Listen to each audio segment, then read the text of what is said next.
This is Xiaomi's new latest tablet from them. It is called the Xiaomi Pad 6 Pro, the top spec version. Now, it's, at the time of this video, only an exclusive Chinese release. I hope it's going to be global, but we might only see the Xiaomi Pad 6, unfortunately. It's very thin, it's light, it's got a lot of power, great battery life, so many things going for it. So let's find out why I think this model definitely needs a global release. So this unit I got from Giztop, and I'm really surprised by their shipping. Came with DHL, and it only took 3 days. Amazingly quick. So we get this paperwork here that is in Chinese. Of course, this being the domestic model here, it's not global just yet. I hope it is going to be global, and especially this Pro model.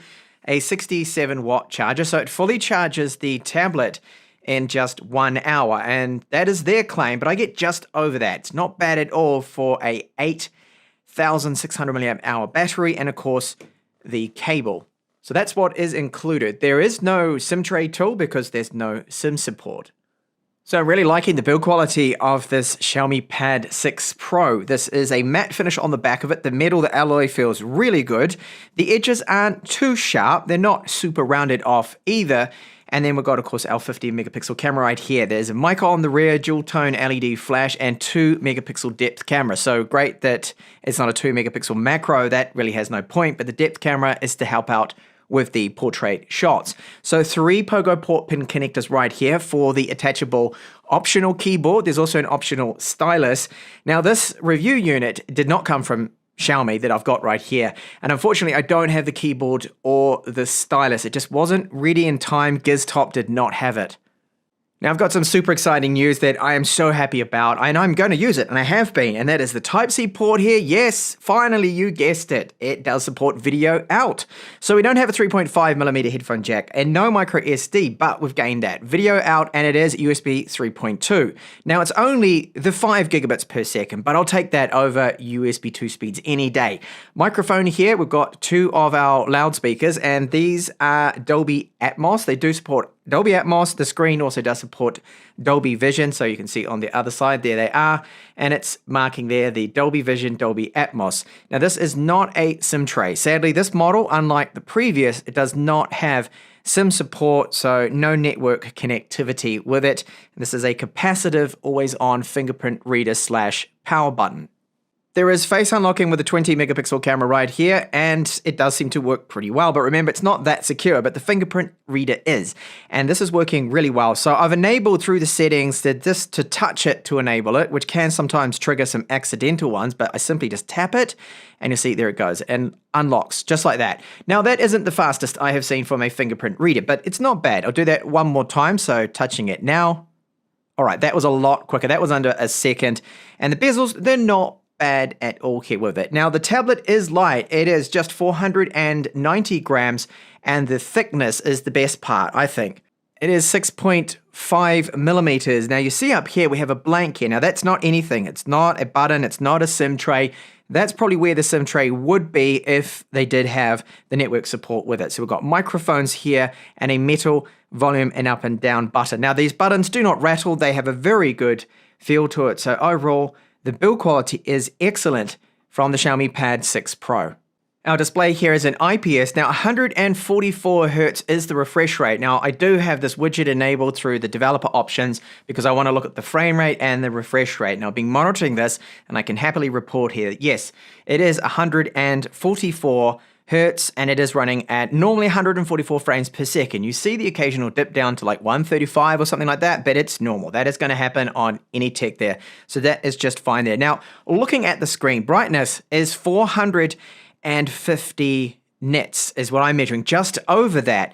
They claim it's 550, so I'm not able to quite get that. It could be down to my panel, or it could be that they've just up to that result a little bit. That could be also my measuring equipment, but it's good. It's a bright screen, looks great. Now, when you look at it at certain angles, because it's an IPS, you're going to see this slightly darker edges to it. So there is that. Now, if it was OLED or an AMOLED screen, which personally I would have preferred this to have been, it wouldn't have this issue. The colors would be a little bit more uniformed. So what you're looking at is the out of the box here configuration, the colors. So what they do have set is the vibrant mode. So I'll just go, into our display settings here, and I'll just show you that. So you can see the UI performance is really good. Everything's running fantastic, really, really fast. So it's 128 gigabytes UFS, 3.1 storage, and 8 gigabytes of RAM that I do have with this, but non-expandable. Now you see here the different modes we've got. So color scheme, you can adjust that. Oh, it's original color pro that I do have it on, sorry. You've got vivid, then saturated. So if you want something that mimics a little bit like an OLED screen, then just whack it into saturated there. But no, it's a very good screen. I'm happy with it. Now in direct sunlight, you'll struggle a little bit with it, with that 458 or so nits that I'm measuring. It's all right, it's fine. And indoor use, will you probably be using the tablet? No, it's looking really good. Now it does run Android 13, and we have MIUI Pad, they call it, 14. So this is specific to the tablets, and as I just said before, the performance is excellent. Now I believe, and I've experienced this with all my reviews of Xiaomi products, that their Chinese ROMs seem to just have the best performance overall. They really seem to just be a bit faster. They don't show that little spinning icon when you unlock things. It all seems to just pop up really quick there. So you can see there that it's the MIUI Pad 14.0.3. There was one update that I'll show you later on for it. And storage, yeah, I don't have an amazing amount, so I'd probably be better off, at least with my own needs, to get the 256 gigabyte model. But no, it's been really quick. Gestures, touch is working quite well, and they do have a few features here that they've customized for tablets. So they've got their kids space, keyboards for tablet you can go through, but I just run Gboard here, and floating windows, you can do split screen, all of that good stuff we do of course have. And well, I'll just go into Chrome here for example and show you, like, you can set this up as split screen, so you can just hold it here and go, there you go, I want to have it on one side here, then bring up my gallery. That's possible. And again, when you're using both of them, at least with Chrome here, because it's reasonably lightweight, it's very fluid, and still we are managing to pump out 144 frames per second, although it's just telling me 60 now. Depends on the content. So this here, the album has gone to 60. Oh no, there we go. Since I touched it, it's gone back up to 144. So it is a variable refresh rate, which I will also show you there too. So I forgot to mention that just before about our display. Do apologize for that. Very important. So refresh rate override, I always just force it to 144. I want that performance, but this is really good. I'm so happy that I'm sitting here and saying this. Look, they have 90 hertz, the sweet spot. So if you want that battery life, but you don't want to take a huge hit on it, of course, running 144, but you still want things to be smooth, it's definitely 90 hertz you want to run with this tablet. So the UI, the performance, I'm not really seeing any lag. Everything seems to be great, and I'm loving this. I can't believe I'm actually saying this MIUI version. This is good. This is very good what I'm seeing out of this Chinese ROM. So it's not global, and it doesn't come with Google Play installed, but you can install it yourself.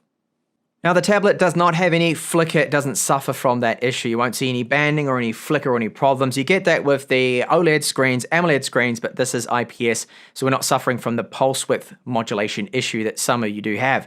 The latest patch here, so we have a security patch level of April now, so we are up to date.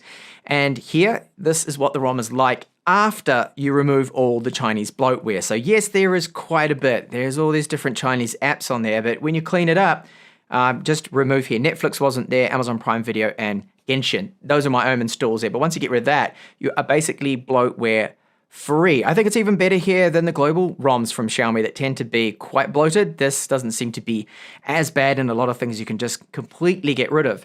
So it does have a Widevine level 1 cert. So this means, well, Netflix is going to be in full HD, Disney Plus, Amazon Prime Video, and Netflix I've been watching a lot of on this tablet because I love the size of it being 11 inches, very comfortable, and only 490 grams. It's great, I think, for just media consumption like that. So full HD, but we don't have HDR support. Now this is an HDR10 supporting tablet. It also does have Dolby Vision, but for some reason Netflix is not recognizing that. So maybe that'll be fixed when the global version does come out. I really do hope so. Battery life, phenomenal, super good here. I think it's because of, I don't know, various factors, probably the IPS screen, but probably because of just the optimization of this ROM. Really good. And an 8,600 milliamp hour battery is a decent size for an 11-inch tablet. So what I'm looking at is around about 9 to 10 hours is what you can squeeze out of this thing. And even just using it over a few days, and you use it a few hours every day, the battery drain, the standby battery drain has been excellent, really good. I need to drop down a little bit. And when you're watching video, I've been watching a lot of Netflix as mentioned, it really hardly loses anything. So the battery life is great. I only probably need to charge this maybe once every 5 days or so, and that's using it every day a few hours. Now, stress testing it, this is the 20-minute, very demanding, graphically that is, benchmark that loops and loops from 3D Mark Wildlife Extreme Test. And look at this. It only throttled down not even 4%. Brilliant.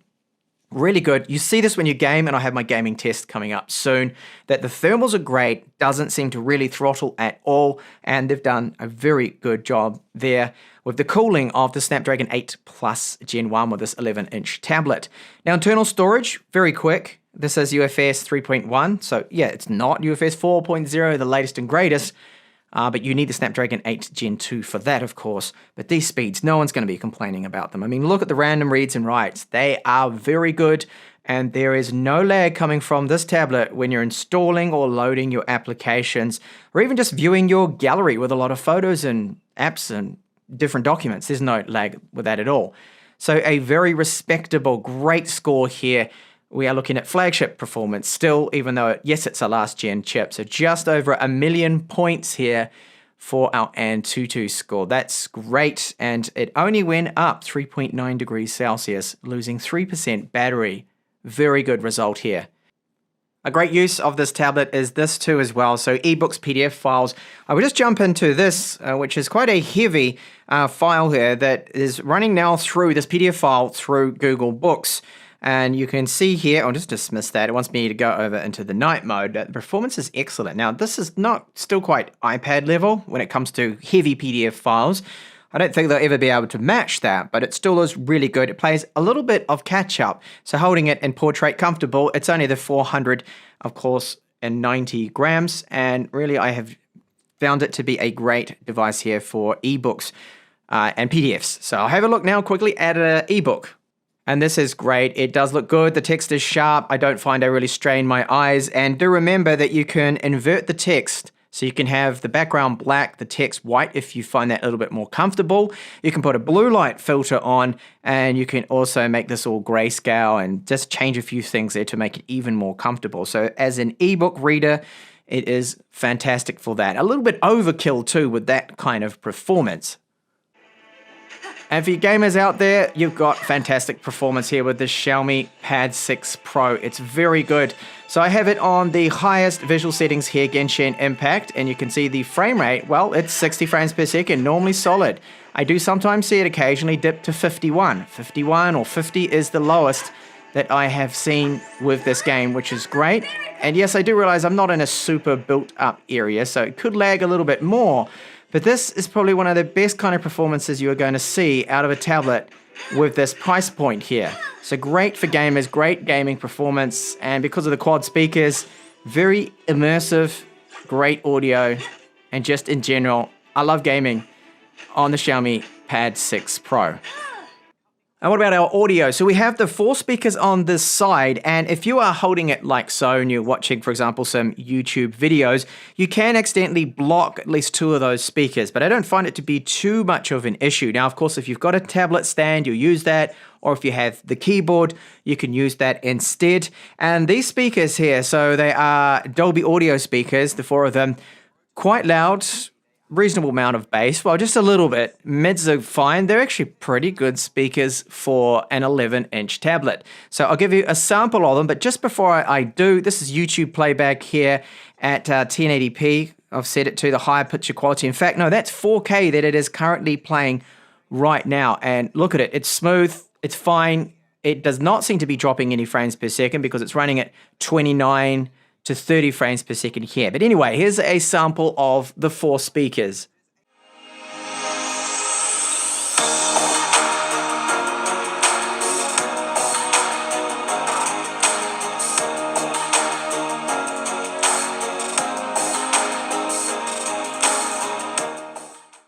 So those speakers, they sound really good. Good volume to them. Xiaomi overall, they have done an excellent job with the quad speakers we get with the Pad 6 Pro. And over to the video now, you can expect out of the Xiaomi Pad 6 Pro. So this is the front-facing camera, 1080p, 30 frames per second, or 60 frames per second. Yes, 60 is there. Now, the audio sounds a little bit scratchy. We do have, yet again, that 96 kilobits per second audio bit rate. They've gone back to that now. And then the rear camera, this is our 50 megapixel sensor. You can shoot 4K. Quality doesn't seem to be quite as good as their phones, but for a tablet, it's not too bad here. The focus seems to be fine. No real issues with it. And it does have electronic image stabilization, so just like the front-facing camera. You can see that the focus, yeah, no problems with it. So not bad video quality for a tablet. So Xiaomi has done a lot of things right with this model. So first off, I've got to mention it is finally, yes, we have video out via the Type-C port and USB 3.2. It's only 5 gigabits per second, but hey, I'll take that over USB 2 specs any day.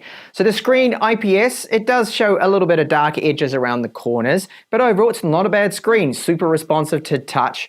And I think most people are going to be very happy with it. It doesn't have any flickering or any of those problems you get with OLEDs or AMOLEDs, 144 Hz and even a 90 Hz sweet spot option. Performance is fantastic. The Chinese ROM here, while it only has English and Chinese, it's really well optimized. None of that little spinning loading, the UI icons, no, none of that. It's just spot on. Performance is great and it seems to be bug free, which is a rarity, especially when I review the global ROMs of MIUI. But no, this one is fantastic. Build quality, fantastic, very good, great loudspeakers, really good performance for gamers out there. And then the loudspeakers, they are also impressive and it will fully charge in just over an hour for me. Around about an hour and 8 minutes.